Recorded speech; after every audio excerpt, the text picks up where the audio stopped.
Welcome back to another figure review. Today what we're going to be looking at is the Figma Solid Snake from Metal Gear Solid 2. Keep in mind that this is the original version. This is not a bootleg, and it's getting quite expensive and hard to find. Before we even get into it to remove any doubts, it is the original one. I got it before it actually became expensive. So before we look into the figure, let's go ahead and take a quick look at the packaging. So here you have obviously a window display, some info down here. All of the Figma boxes generally look the same. Quick look up there.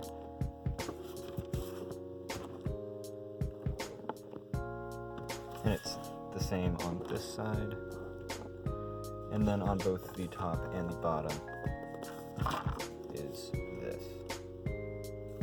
So there you have it. We'll get that out of the way real quick. Move him back over here. And we will do a quick run through of the accessories. So, in way of hands, you have the two fist hands that come on him in the package, and he has an absurd amount of hands. He has a trigger finger with the finger off of the trigger, or trigger hand with the finger on the trigger, but this index finger actually looks unnaturally long to me, but whatever, I suppose. Two gripping hands for whatever you might need them for. Two open palm style pose hands for whatever you might need those for. And then you have two of these open palm style pose hands. However, you'll notice that they have very small holes in between two of the fingers, and that is for the cigarettes. They just slip right in, and then you would put this hand obviously up to his mouth and he would be smoking a cigarette. Very cool. I actually that's what I usually have him doing while posed, is that pose.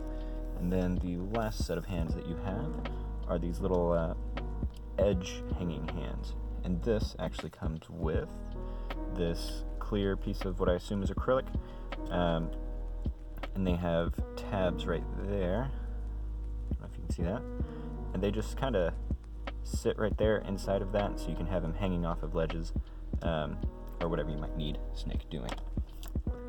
He comes with two firearms. He has his M4, and this M4 comes with a muzzle flash, which just simply goes onto the end there.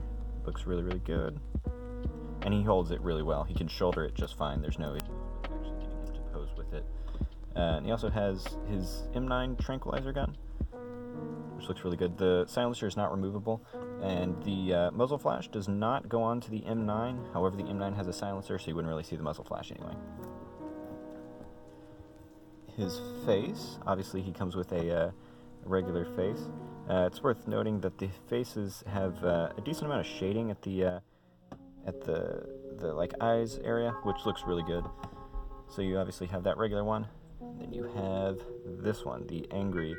I suppose this would be used mostly with firing his weapons, and the eyes are looking off to the side. It's also worth noting that this head, this face, actually has posable eyes. And the way that you do that is you simply take, this is always really stiff, so be careful when you're removing that. So you just take that top bit off, move the face. You have this little tool here, and right there you can see it just has little holes. You just peg it in, rotate it around however you need it, and that moves the eyes. Each of them move individually. Put it back on now. And there you have it. Oh, also, he comes with the cardboard box, at least one of them that is in Metal Gear Solid 2. Sorry, trying even to stand back up, but whatever. Really good, really well made there. And then he also comes with the standard Figma display stand. So that's that. So what we're going to do is do a quick run through of the articulation. So for the head, we have what I believe is a ball hinge, amongst other things. Ball hinge and then a ball peg into the head, which allows for this forward and back motion, which is really, really good. You don't get much side to side, and obviously you get a full swivel. The back of the hair here obviously is on a hinge, so that just pulls up like that and looks really, really good. So when you move the head back, that hair just goes with it, and it looks incredibly good. This obviously the bandana is on a ball hinge, or excuse me, just a ball peg. The neck here is on a hinge, so you can go down and you can go up a little bit. It looks a little bit long, but once you get it posed and you have the back up, it's not long. But if you have it fully back and then you head like that, obviously it looks longer than it should be. For the shoulders here, you have a hinge into a ball peg into a socket.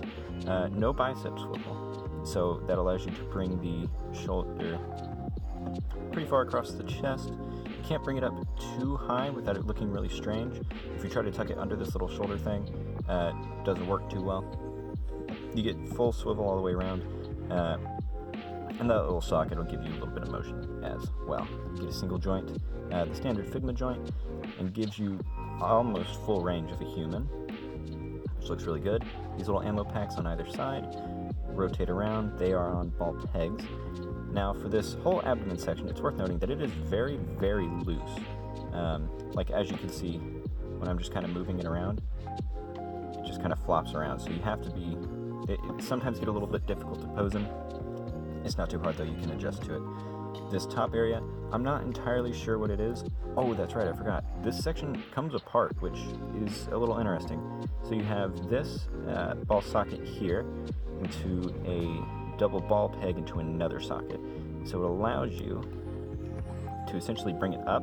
Obviously, if you bring it up too far, you actually dislocate the joint, which allows you to bring it forward enough, I suppose. You don't really get too much motion back, and side to side you get enough. That right there is just true side to side. If you tilt the torso a little bit, you get even more. So it's all right. Most of the abdomen moving is going to be a combination of both of them, both this upper and lower joint. This lower joint here, I believe, is just sitting on a ball peg. I don't know what the top joint is. I would assume a ball socket that then rotates around up in here. So you get decent enough side to side. Back, you get a good amount. Forward, you get enough. And then obviously both of these joints rotate however you would need them to keep the sculpt looking well, or looking good, excuse me. And then for the legs, I believe it is just a ball peg into a ball socket. And this right here is just a floating plastic piece, this crotch piece.